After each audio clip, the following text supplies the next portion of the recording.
우리 예수님께서 천국 복음을 전하시면서 비유로 말씀을 많이 하셨어요. 근데 마태복음 13장에 보면은 이제 비유가 집중적으로 나타나는데 7개가 나옵니다. 근데 그 7개를 가리켜서 우리는 천국 비유다 이렇게 말을 합니다.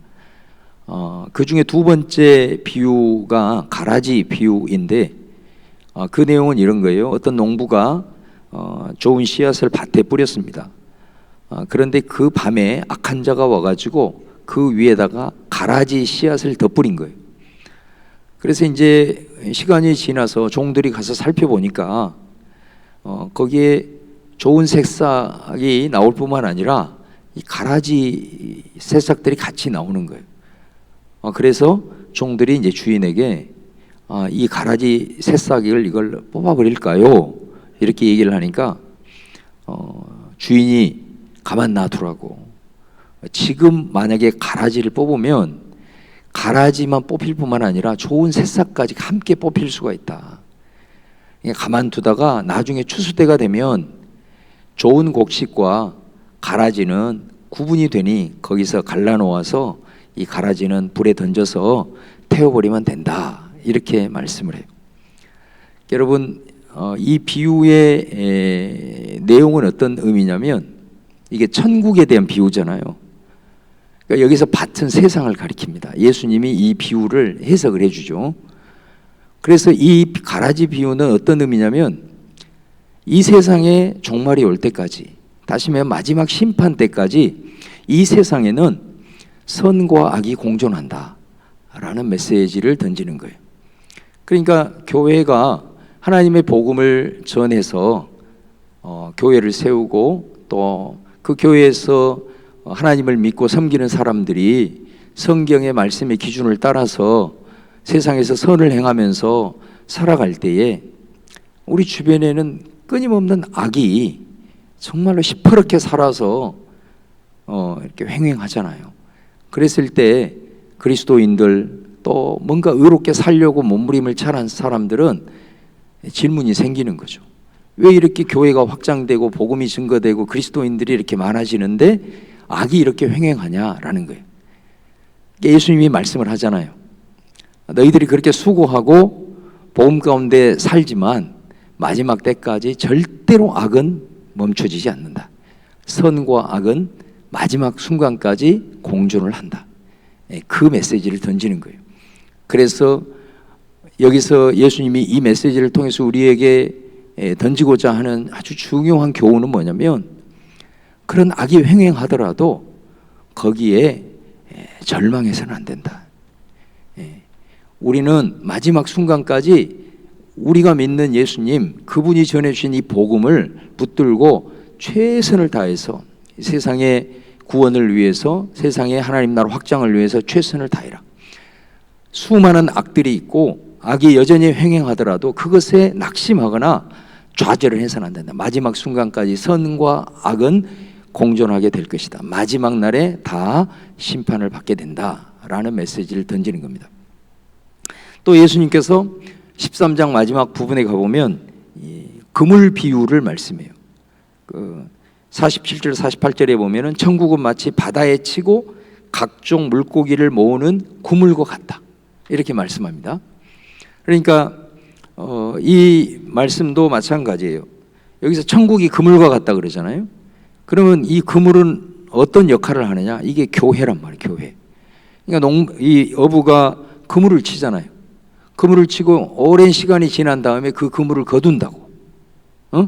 그 그물을 이렇게 거둘 때 여러분들이 뭐 요즘 그 어부 뭐 어촌에 대한 그런 프로그램들이 상당히 많이 나오잖아요. 이렇게 그물을 거두면 고기만 걸린 게 아니고 온갖 잡쓰레기도 같이 걸려서 나온다고. 그래 오늘 이 말씀에는 어부가 물고기는 좋은 곳에 담고 그 다음에 그 쓰레기는 갖다 이제 내다 버린다 이 말이에요. 그러니까 이게 가라지 비유나 이 그물 비유나 비슷해요. 그런데 근본적인 차이가 있어요. 가라지 비유는 세상을 얘기하는 거예요. 세상에서 주님 오시는 그날까지 선과 악은 공존한다. 악은 절대로 없어지지 않는다.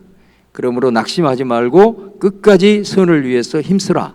이런 메시지고, 그물은 천국 백성을 거두는 교회예요. 그런데 그물을 이렇게 쳐놓으면 무엇이 걸려 있는지를 모르잖아요. 안 보이기 때문에.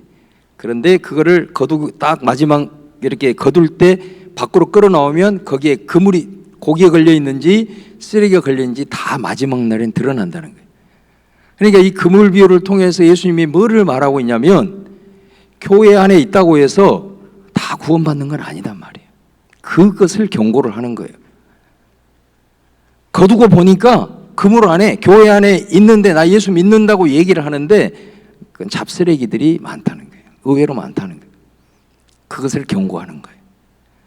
그리고 또 이 메시지를 통해서 우리에게 증거하는 것은, 예수님을 믿는다고, 그리고 예수님을 섬긴다고 하면서 예수님의 이름을 더럽히고 그 다음에 교회의 덕을 세우지 못하는 그런 가짜들이 있다는 거예요. 그 가짜들을 보고 절대로 낙심하지 말라는 거예요. 세상에서 제일 안타까운 일이 뭐냐? 자기 구원은 자기 신앙으로 세우는 거예요. 그런데 어떤 사람들은 이 신앙에 대한 확신이 없다 보니까 교회를 다니는 어떤 누군가가 어떤 큰 문제를 일으켰을 때 그것으로 인해서 실망을 해가지고 교회를 떠나는 사람이 있어요. 정말로 책임이 있지만은 안타까운 거지, 그것은. 그러니까 우리가 어찌하든 구원에 대한 확신을 갖고 내 믿음은 내가 지켜가는 거예요. 가짜들에게 그런 영향을 받지 말고 그것 때문에 신앙을 파산하는 일이 있어서는 안 된다라는 거예요. 그런 마지막 날, 지금은 드러나지 않지만 다 드러나게 돼. 그래서 사도 바울도 그런 얘기를 하잖아요. 내가 복음을 그렇게 전하고 내가 예수 그리스도로 전함으로 수많은 사람들을 복음 안으로 들어오게 해서 구원에 이르게 했지만 정작 나는 하나님 앞에 버림을 받을까 봐 끊임없이 내 자신을 쳐서 복종시킨다. 사도 바울이 그렇게 말합니다. 그러니까 저와 여러분이 구원의 확신을 갖고 어떤 이런 가짜들에 의해서 내 신앙에 영향을 받으면 안 돼요. 복음은 확실하기 때문에, 예수님은 진리이기 때문에 그것에 대한 확신을 갖고 어떤 것에도 흔들리지 말고 믿음을 지켜나갈 뿐만 아니라 내 자신을 끊임없이 우리가 하나님의 말씀에 비추어 보고 내가 하나님의 뜻 가운데 바로 서 있는지 끊임없이 성찰하면서 신앙생활을 하라. 이제 그런 예수님의 메시지가 담겨 있는 거예요. 우리가 복음이 전파되면서 어둠 가운데 빛을 비추어 개인과 사회와 역사가 바뀌는 케이스는 너무나도 많이 찾아볼 수 있습니다. 예수님을 믿고 그 복음의 역사로 인하여서 개인이 치유받고 회복이 되는 경우도 있고, 또 사회적으로 잘못된 관습이 사라지고 사람들을 얽어매고 있는 제도들이 바뀌고, 그래서 나라가 새로워지고 역사가 바뀌기도 해요. 반면에 복음이 전파되는 과정에서, 이 복음이 확장되는 과정에서 어두운 그늘도 있다는 것을 우리는 부인할 수 없어요. 다시 말하면 진리가 왜곡이 되는 경우가 있다. 복음이 세속화가 되어져서 오히려 복음이 사회에 더 악영향을 미치는 경우도 안타깝지만 그것을 우리가 부인할 수는 없다라는 사실입니다. 오늘 우리 사도행전을 지금 우리가 묵상을 하고 있잖아요. 이 사도행전의 예루살렘으로부터 이제 교회가 처음으로 세워지고, 이 복음이 이제 사마리아의 벽을 넘고 이제 온 열방까지 뻗어 나가려고 하는 아주 중요한 기로에 서 있는 거예요. 이 과정에서 우리가 이제 이 8장 말씀을 보는 겁니다. 그런데 이 8장 말씀을 보면 복음이 전파되는, 복음이 이렇게 확장되는 과정에서 복음의 명암이 나타나고 있다는 거예요. 복음의 밝은 면과 함께 복음의 어두운 면이 동시에 나타나요. 복음 자체가 어둡다는 것이 아니라 이 복음의 왜곡이 일어나서 정말로 복음 선교와 복음 확장에 있어서 정말 어두운 그늘이 보여지고 있는 내용이에요. 그래서 우리가 오늘 이 8장 말씀을 한번 곰곰이 듣고 묵상하는 가운데 정말 복음을 소유한 자로서 우리 스스로가 정말 다시 한번 우리의 마음을 새롭게 하는 그런 계기로 우리가 삼고 나아갔으면 좋겠다라는 생각이 들어요. 먼저 이 어두운 면이 나오는데, 우리 지난 시간에 살펴본 대로 빌립이라는 사람이 사마리아에 들어갔어요. 사마리아에 들어가서 많은 사람들이 가지고 있었던 편견, 사마리아 사람들이 절대로 받아들이지 않을 거다, 우리를 향한 이 적대적인 감정을 가지고 있을 거다, 이런 생각을 다 깨뜨려진 거죠. 들어갔는데 마치 그냥 추수를 할 수 있는 정도의 밭이 되어 있었던 거예요. 그래서 빌립에 가서 이제 복음을 전하는 가운데 말씀에 보면 6절 7절에 보면은 바울이 복음을 전했을 때 그곳에 말씀만 강하게 증거되는 것이 아니라 기적도 나타나고 막 능력도 강하게 나타났어요. 그래서 거기 말씀에 보면 더러운 귀신들이 떠나가고 또 많은 병자들이 고침을 받는 이런 강력한 능력이 나타난 거예요. 근데 거기에는 한 사람이 있었어요. 마술사가 한 사람이 있었는데 말씀에 보면 이 사람은 사마리아에서도 굉장히 크게 역임을 받는 자예요. 그러니까 이 사람이 얼마나 마술을 통해서 사람들을 영적으로 묶고 있었는지를 알게 돼요. 근데 빌립이 와가지고 복음을 전하면서 빌립을 통해서 막 하나님의 강력한 능력과 기적의 역사가 나타나다 보니까 이 사람이 거기에 압도를 당해. 그래서 이 사람이 예수님을 믿고 세례까지 받게 됩니다. 그러니까 이 사람의 이름이 시몬이에요. 그래서 이 복음이 사마리아에 이런 역사가 나타나고 마술사 시몬까지도 이렇게 막 예수님을 믿는 이런 강력한 복음의 역사가 나타나는 게, 이 소문이 예루살렘 모교회까지 들린 거예요. 그래서 예루살렘 모교회에서 와, 도대체 진짜냐, 그게 있을 수 없는 일이 일어났구나, 그래가지고 그걸 확인하기 위해서 예루살렘 교회 지도자였던 베드로와 요한을 보내는 거예요. 가서 한번 확인을 해보라고. 그래서 베드로와 요한이 가서 보니까 진짜 역사가 일어난 거예요. 복음의 역사가 일어난 거예요. 그래서 그 믿는 사람들을 위해서 베드로와 요한이 안수기도를 해주는데, 그때 성령이 강력한 기름 부심의 역사가 거기서 나타난 거예요. 그러니까 여러분, 성령이라고 하는 것은 하나님의 영이잖아요. 그러니까 성령이 역사한다는 것은 하나님의 영이기 때문에 우리 인간의 영역을 초월하는 그런 역사들을 동반하는 경우가 많습니다. 성령의 역사가 일어나면.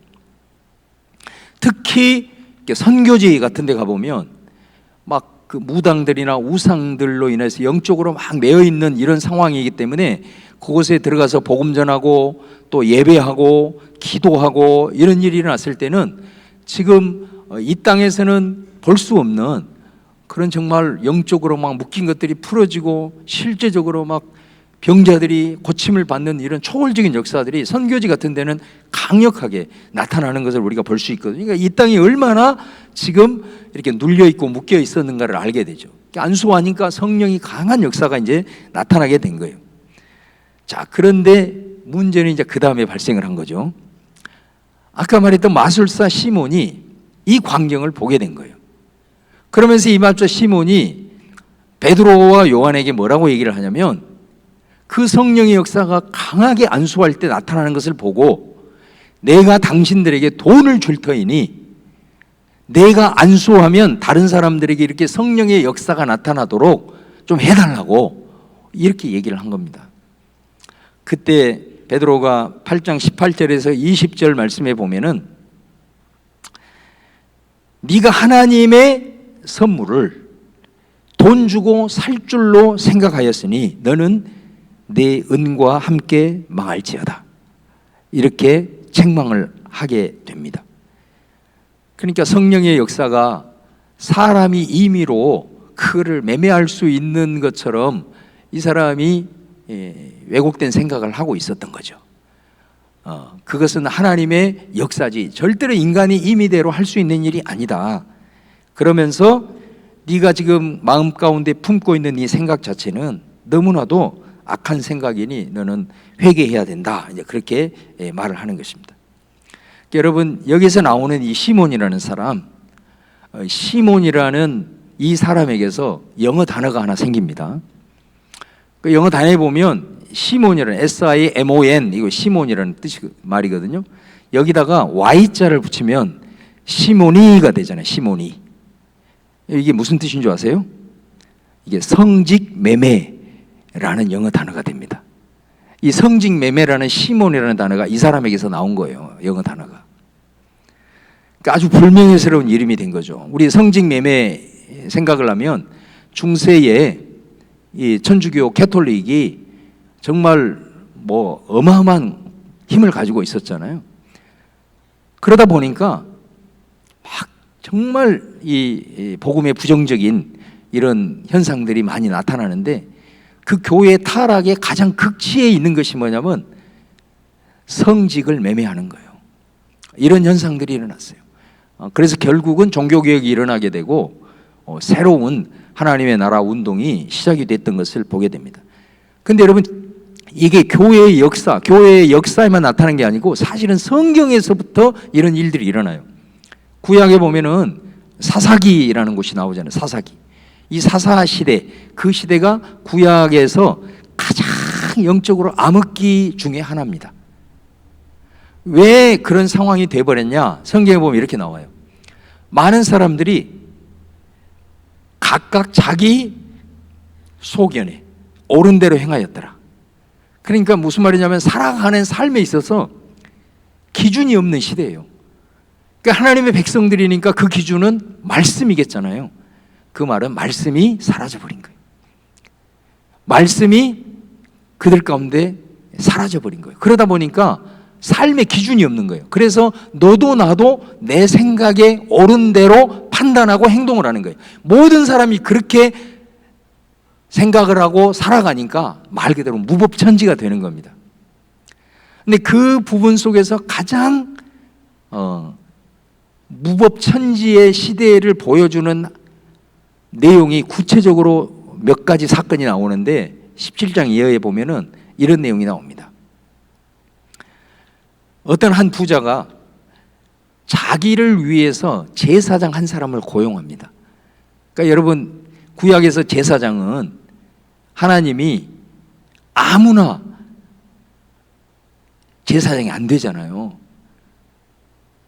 12지파 중에서 레위 지파를 특별히 구별해서 그 중에서 아론의 자손들 그리고 이 사람들을 중에 25살 때부터 불러가지고 5년 동안 철저하게 요즘 우리로 얘기를 하면은 훈련과 연단을 잘 시켜가지고 30살 때부터 제사장 직무를 하게 해요. 그러면서 얼마나 그 직분이 구별된 직분이어야 하는지 함부로 세워서는 안 되고 훈련시키고 연단을 시켜서 잘 구별된 사람으로 세워야 된다. 근데 이런 율법이 다 무시가 되는 거예요. 그래서 자기가 돈이 있다고 해서 제사장을 그냥 아론의 후예도 아닌데 아무나 세워. 왜 세웠겠어요? 이 사람은 나를 위해서 복 빌어줘. 이렇게 해서 자기 하인처럼 고용을 한 거지. 원래 제사장이라고 하는 것은 하나님과 백성들 사이에 중재자 역할을 하면서 이 백성들이 잘못된 길을 걸어갔을 때 예배를 통해서 바른 길을 제시하고 또 말씀을 같이 그들에게 가르치면서 바르게 갈 수 있도록 하는 역할을 하는 사람이 제사장인데 돈으로 매수가 되어가지고 하인처럼 부리니 거기에 무슨 일이 일어났겠냐. 그러니까 이 사사시대에 벌써 이렇게 성직 매매가 실제적으로 이루어지고 있는 현상이 나타나고 이게 그냥 교회의 역사 속에서만 나타나는 게 아니라 성경 속에서도 일어나고 또 여러분 우리 사도행전을 읽어보면 처음 교회가 세워졌잖아요. 초대교회 교회가 세워져서 막 성령 충만하고 어마어마한 하나님의 은혜의 역사가 나타나는데 거기에 또 어떤 사건이 일어나죠. 그 교회에 우리가 잘 아는 5장에 아나니아 삽비라 사건이 일어나잖아요. 그러니까 복음이 증거되고 복음이 확장되어지는 곳에는 이렇게 처음 그 성령 충만한 교회 가운데서도 이런 어두운 그늘이 보이더라. 사마리아 이 교회도 지금 빌립으로 인해서 이제 교회가 세워져서 정말로 이 복음의 확장의 역사가 일어나는 시점에 아나니아와 삽비라와 같은 이런 복음의 어두운 사건이 시몬을 통해서 똑같이 재현이 되고 있다는 거예요. 그러니까 여러분, 우리가 이것을 보면서 정말 역사 속에서 그것이 어느 시대이든 간에 이 현실을 우리가 직시할 필요가 있다는 겁니다. 다시 말하면 교회가 처음 세워질 때 구약의 사사시대뿐만 아니라 이 역사 속에서 이런 현상을 보면서 아까 예수님이 말씀했던 것처럼 우리 그물 비유나 가라지 비유를 통해서 절대로 이런 상황들을 맞이했을 때 한편으로는 하나님의 복음이 증거되기 위해서 얼마나 많은 이런 영적인 치열한 전투가 있는지를 우리가 알 수 있단 말이에요. 이 마귀 사탄이 얼마나 복음이 증거되는 것을 싫어해서 정말로 이 우는 사자처럼 온갖 수단 방법을 가리지 아니하고 진리를 왜곡하고 유혹하고 이렇게 해가지고 복음을 막으려고 하는 이런 현상들이 일어나는지를 우리가 이런 상황들을 통해서 이렇게 분별해야 될 필요가 있고, 또 그 상황 속에서 그런 사건을 우리가 접한다고 해서 절대로 내 믿음이 파손이 돼서는 안 된단 말이에요. 오히려 그런 상황 속에서 그래, 우리가 더 복음의 진정성을 나타내야 되겠구나. 내가 믿는 그 예수 그리스도, 그분은 진리고 생명이기 때문에 이 세상이 이렇게 되고 무너진다 하더라도 절대로 나는 그렇게 하지 아니하고 오직 복음 안에 굳건히 서서 구별된 자로서 그렇게 복음을 위해서 우리가 한 걸음 한 걸음 걸어야 되겠구나. 그런 마음을 가진 자가 가장 어두운 시대에 난세의 영웅이 난다고 하나님께서는 그런 사람들을 귀하게 여기시고, 하나님은 교회를 포기할 수 없고 하나님의 나라를 포기할 수 없는 우리 하나님께서 그런 교회를, 또 그런 교회에서 훈련을 받고 신앙생활하는 하나님의 사람들을 세워서 주님의 나라를 계속해서 이어가고 확장시켜 나갈 줄로 믿습니다. 그러니까 항상 이런 마음을 품고 우리가 나아가야 된다라는 것입니다. 자, 그런데 오늘 말씀에 보면은 이런 어두운 면만 있는 게 아니고 아주 정말 아름다운 빛처럼 보여지는 그런 밝은 복음의 역사를 또 하나 보게 되는데, 자, 이 사건은 바로 이 사건 이후에 나오는 에티오피아의 왕의 신하 한 사람이 예수님을 빌립을 통해서 믿게 되고 세례를 받는 이 사건이 나옵니다. 근데 여러분, 이 사건이 얼마나 중요하냐면 이 복음의 정말로 정신이 어떤 것인가라는 것을 이 사건을 통해서 우리가 잘 알 수가 있습니다. 여러분, 이 에티오피아는 이때 당시의 문헌들을 살펴보면은 예를 들어 헤로도토스나 호머 같은 이런 사람들의 작품에 보면은 에티오피아는 땅끝으로 묘사가 돼요. 땅끝. 그러니까 이 사람이 땅끝으로부터 와서 예루살렘을 순례한 거죠. 순례하고 돌아가다가 거기에서 빌립이라는 사람을 만나게 된 겁니다. 그 이제 빌립을 만나서 거기에서 이 사람이 예수님을 영접하고 이제 세례를 받게 되는데, 여러분, 이 사건은 굉장히 중요한 어떤 일종의 암시예요. 그건 뭐냐면 하나님의 복음이 동서남북으로 뻗어나갈 것이다 라고 하는 것을 보여주는 아주 중요한 일입니다. 왜냐하면 우리가 사도행전을 보면은 예루살렘으로부터 시작된 복음이 북쪽으로 쭉 올라가면서 첫 번째 사마리아를 딱 부딪히잖아요. 사마리아가 변화돼. 그리고 13장으로 쭉 올라가서 더 위로 올라가면 안디옥이 나와. 안디옥 교회를 통해서 또 복음의 역사가 일어나잖아요.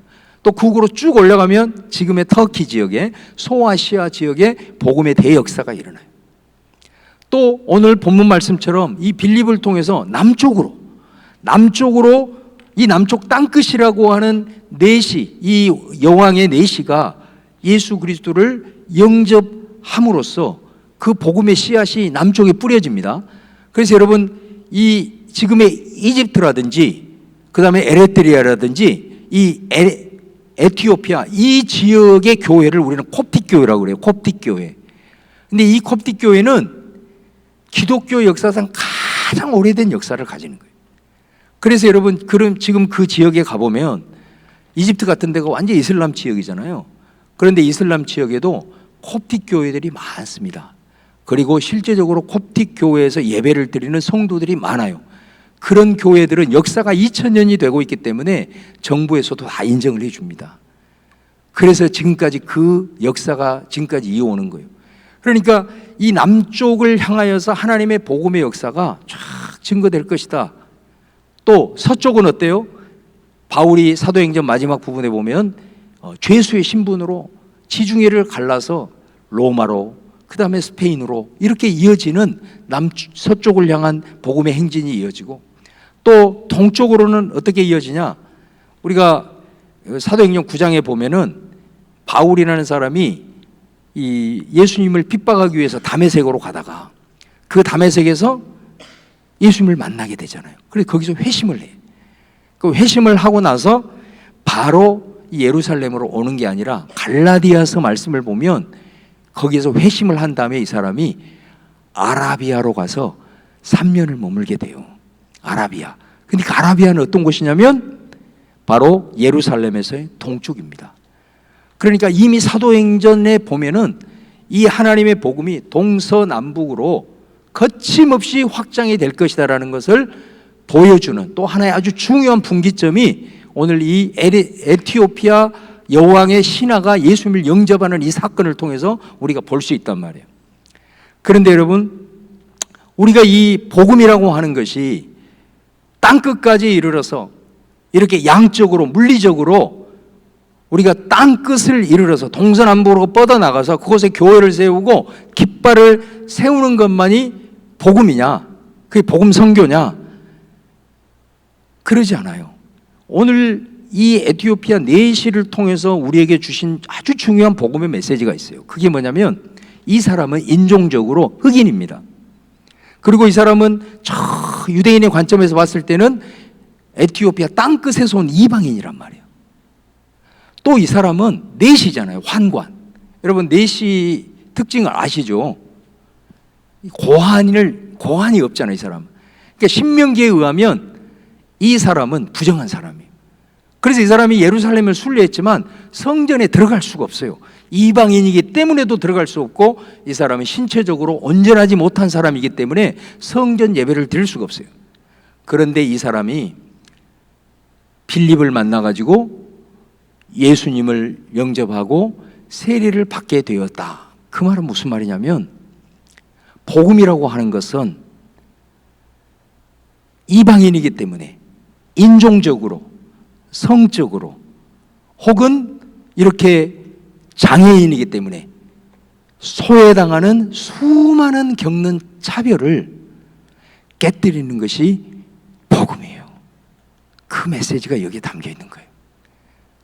그러니까 여러분, 만약에 이 부분을 우리가 간과를 해버리면 어느 선교단체에서 얘기하듯이 야 지금 뭐 미전도 종족이 1000개 남았다, 뭐 이제 10년이면은 이 1000개 미전도 종족에 전부 다 교회가 이제 들어가고 그때 되면 예수님이 온다. 그 말이 한편으로는 맞아요. 그런데 오늘 이 말씀을 우리가 깊이 생각한다면 얼마나 신학적으로 심플한 집단이라는 것을 알게 되잖아요. 여러분, 저는 가끔 우리 교회 꼭대기에 밤에 자주 올라가요. 꼭대기가 우리 집이잖아요. 그 올라가서 쫙 살펴봅니다. 그러면 밤에 십자가가 얼마나 많은지 몰라. 여러분, 대한민국 곳곳에 십자가가 이렇게 많다고 해서 하나님의 나라가 세워지고 완성됐다고 얘기할 수 있나요? 전 세계 모든 미전도 종족에 교회 깃발이 꽂아졌다고 하나님의 나라가 완성이 돼서 예수님이 재림할까요? 물론 그것은 어느 누구도 판단할 수 없는 일이지만 복음이라고 하는 것은 양쪽으로 동서남북을 뻗어서 가는 곳곳에 교회의 깃발을 꽂는 것만이 복음이 아니라고. 복음은 우리가 살아가는 우리들의 삶과 이 사회 속에서 억압받는 사람들, 또 차별받는 사람들, 소외당한 사람들, 이런 사람들을 얽어매고 있는 제도, 이런 것들을 억누르고 있는 잘못된 이런 영적인 것들, 이런 부분들로 인해서 그 차별의 장벽을 깨고 그들과 함께 형제 자매로서의 어우러질 수 있는 이것이 매우 중요한 복음의 정신이다 이 말이에요. 그래서 여러분, 교회가 선교를 할 때 우리가 교회도 개척하고 이게 전도도 해야 되지만 절대적으로 중요한 것은 우리 한 사람 한 사람이 이곳에서 하나님의 말씀을 잘 배우고 그리고 그 말씀으로 무장해서 여러분들이 세상에 나가서 어떤 사람은 세상에서 영향력 있는 자리로 갈 거예요. 그런 자리에서 그런 자리를 통해서 복음의 정신을 실현해서 좀 제도도 좀 바꾸고 그 다음에 삶의 영역에서 이런 차별의 장벽을 깨뜨릴 수 있는 내가 실천할 수 있는 이런 영역들을 실행하는 것이 사실은 전도 못지않게 중요한 부분이란 말이에요. 그런 것들이 같이 양적으로 질적으로 더불어져서 이루어지는 그 메시지를 오늘 던지고 있는 겁니다. 또 하나는 오늘 이 빌립을 통해서 복음이 증거될 때 어마어마한 기적과 능력이 나타났잖아요. 기적과 능력이 나타나니까 거기에 마술사도 거기에 다 부복해서 그 예수 그리스도 앞에 엎드리잖아요. 그런데 여러분 잘 봐봐요. 이 말씀을. 이 부분만 강조를 하게 되면 오늘 말씀이 또 던지는 암시가 있어요. 그게 뭐냐면 항상 복음이 왜곡될 가능성이 많습니다. 우리가 복음을 전할 때 하나님의 살아계심과 하나님의 능력이 나타나야 돼요. 그건 매우 중요해요. 그래서 저도 우리 새가족 과정을 마친 우리 새가족들하고 제가 항상 면담을 합니다. 제가 지금까지 목회를 해보니까 하나 아주 중요하게 체험한 게 하나 있어요. 그게 뭐냐면 이 새가족들에게는 능력이 많이 나타나요. 기적의 역사가 많습니다. 그래서 제가 항상 얘기합니다. 새가족한테 당신이 어린아이처럼 어린아이가 아버지한테 그냥 때를 쓰듯이 기도하는 것처럼 이렇게 원하는 것처럼 예수님의 이름을 부르면서 하나님 앞에 간구를 많이 하세요. 실제적으로 많은 기적들과 역사들이 나타나요. 왜 그럴까요? 그 사람은 이 세상에 자기가 직면하는 여러 가지 상황과 한계를 하나님의 능력으로 하나님의 살아계심으로 체험하게 함으로써 그 사람의 믿음의 뿌리가 견고하게 내려질 수 있는 중요한 계기가 되기 때문에 그래요. 그래서 우리가 이런 체험을 통해서 하나님의 살아계심을 경험을 하게 되는 거거든요. 그런데 이 부분만 계속해서 강조를 하게 되면은 오늘 시몬 사건과 같이 묘하게 이렇게 부정적인 왜곡된 현상이 나타나는 경우가 많습니다. 그래서 오늘 이 기적과 능력의 복음의 역사도 나타나지만 다른 한 축이 반드시 같이 균형을 맞춰야 돼요. 그게 뭐냐? 에티오피아 내시 사건이 그것을 보여주는 거예요. 에티오피아 내시가 이제 예루살렘 순례하다가 가는 길에 지금 우리로 얘기하는 구약 성경을 읽고 내려가고 있다고. 그런데 그 사람이 지금 읽고 있는 본문이 어디냐면 이사야 53장이에요. 이사야 53장을 읽고 있는데 빌립이 가가지고 네가 지금 읽고 있는 거 네가 이해하고 있느냐 물어봐. 아무리 봐도 내가 이 말씀을 잘 이해를 못하겠다. 가르쳐 줄 수 있는 사람이 없어서 내가 이해를 못해서 지금 고해를 갸우뚱하면서 읽고 있다 이렇게 얘기합니다. 그래서 빌립이 그 말씀을 풀어줍니다. 여러분 이사야 53장은 어떤 말씀이죠? 예수님이 오실 것에 대한 예언의 말씀이거든요. 그런데 그 예수님이 거기에서 어떤 모습으로 소개가 되고 있느냐면 종으로 오셔서 고난받는 예수님의 모습을 보여주고 있단 말이에요. 그러니까 우리 가운데 오시는 예수님 왕적인 권세를 가지고 모든 사탄의 권세들, 죄의 권세들, 그리고 병든 자, 억눌린 자를 강력한 능력으로 기적으로 치유하시고 회복시키시는 우리 왕으로서의 예수님뿐만 아니라 오늘 이사야 53장에 예언한 것처럼 예수님은 보잘것없는 초라한 모습으로 이 땅에 오셔서 가장 낮은 자들의 친구가 되어주시고 죄인들을 품어주시고 눌린 자들을 자유롭게 하면서 가장 낮은 자리 결국은 십자가 가장 인간의 저주스러운 죽음의 자리까지 내려가셔서 결국 우리 인간과 죄인들을 섬기시는 종으로서 겸손히 섬기시는 예수님의 모습을 이 에티오피아 내시에게 빌립이 풀어준단 말이에요. 이 의미를 아시겠어요 여러분? 복음이라고 하는 것이 뭐냐? 예수님의 강력한 능력이 나타나고 기적이 나타나지만 여러분, 복음의 또 하나의 기둥은 우리가 그 예수님의 모습을 보고 우리 스스로가 그런 자리에 서서 우리 가운데 소외와 그런 억눌림이 있는 그런 자리를 바라보면서 예수님처럼 낮은 자리에서 겸손히 섬기는 이 모습을 통해서 하나님의 복음의 역사는 힘있게 일어나고 복음의 확장이 일어난다라고 하는 것, 매우 중요한 메시지를 오늘 8장은 담고 있다는 걸 보게 돼요. 자, 오늘 말씀을 마무리하면서 우리 특별히 이 시대 가운데 교회의 부정적인 현상들이 참 많이 나타나죠. 그리고 이렇게 한국의 교회가 많이 세워지는데 왜 이렇게 악은 더 행행하는지, 이것으로 인해서 실망해가지고 신앙이 파산해가지고 교회를 떠나고 신앙을 저버리는 사람들이 얼마나 많은지 몰라요. 가장 안타까운 거죠.